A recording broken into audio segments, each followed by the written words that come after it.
épines et les branches cassées. Soudés l'un à l'autre, ils se bourraient de coups en grognant. La tête de Logan heurta violemment une racine. Ses oreilles se mirent à bourdonner. Il avait bien un couteau quelque part, mais il ne se souvenait plus où. Ils dévalèrent ainsi la colline. Tandis que les environs tourbillonnaient autour de lui, Logan tentait à la fois de recouvrer ses esprits et d'étrangler l'énorme tête plate. Leur chute ne semblait jamais devoir prendre fin. Quelle riche idée ils avaient eue d'établir le campement près de la gorge.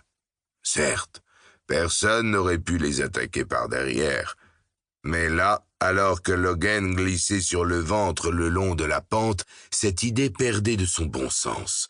Ses mains qui dérapaient sur la terre grasse ne rencontraient que boue et aiguilles de pin. Ses doigts avaient beau chercher à s'y accrocher, peine perdue. Il se sentit tomber et laissa échapper un faible gémissement. Soudain, ses mains agrippèrent quelque chose. Une racine jaillissait du sol à l'extrémité de la gorge. Il se balança dans le vide avec un hoquet, mais d'un bond. « Ah !» cria-t-il. « Ah !» Il était encore en vie. Une poignée de tête plate ne suffirait pas à achever Logan 9 doigts. Il essaya de se hisser jusqu'au bord. En vain. Une masse pesante tirait sur sa jambe. Il jeta un coup d'œil en contrebas. La gorge était profonde, très profonde, et flanquée de parois abruptes. Par endroits, émergeant d'une crevasse, un tronc dressait ses branches vers le ciel. Au fond du précipice grondait une rivière tumultueuse, dont les eaux écumeuses se précipitaient entre des rochers déchiquetés. Même si ce spectacle ne lui disait rien qui vaille, ce n'était pas son problème le plus immédiat. L'énorme Shanka ne l'avait pas quitté.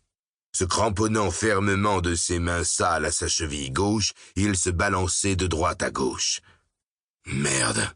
marmonna Logan. Il se retrouvait dans un sacré pétrin.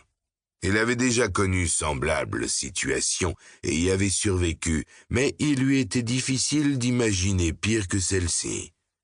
Il se prit à réfléchir sur sa vie, qui lui parut brusquement amère, inutile. Personne ne se portait mieux du fait qu'il existait. Son quotidien empli de violence et de douleur n'était fait que de déceptions et de dures épreuves. Ses mains commençaient à fatiguer, ses avant-bras à brûler. L'énorme Shanka ne donnait pas l'impression de vouloir lâcher prise. Encore mieux, il avait réussi à remonter légèrement le long de sa jambe. Immobilisé là, il le regardait attentivement.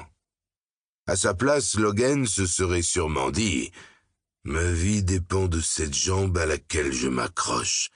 Ne prenons pas de risque. Un homme choisirait de sauver sa peau plutôt que de tuer son ennemi. » Mais les têtes plates ne raisonnaient pas ainsi, et Logan le savait. Il ne fut donc pas surpris de le voir ouvrir sa large bouche pour planter ses dents dans son mollet. « Aïe !» gronda-t-il avant de se mettre à frapper comme une brute sur la tête du Shanka avec son talon dénudé. Celui-ci ne cessa pas pour autant de le mordre. Plus Logan cognait, plus ses mains glissaient sur la racine poisseuse. Il n'en restait plus grand-chose à quoi se raccrocher, et elle pouvait lâcher à tout moment. Il essaya d'occulter la douleur de ses mains, de ses bras, et celle causée à sa jambe par les dents du tête plate. Il allait tomber. Il n'avait que 2 possibilités.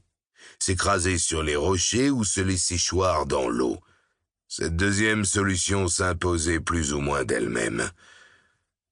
Quand on a une tâche à accomplir, mieux vaut s'en acquitter que de vivre en la redoutant. Voilà ce que son père aurait dit. Il appuya donc son pied libre contre la paroi verticale, prit une profonde inspiration et se propulsa dans le vide en faisant appel à ses dernières forces. Il sentit d'abord les mâchoires se desserrer, puis les mains le lâcher. Pendant un instant, il se crut libre.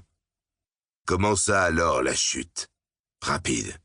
Les parois de la gorge filaient de chaque côté, roches grises, mousse verte, carrés de neige blanchâtre, tout tournoyé alors. Pour continuer à écouter ce livre audio gratuitement, cliquez sur le lien dans la description et vous pourrez l'écouter en entier sans frais grâce à l'essai de 30 jours d'Audible.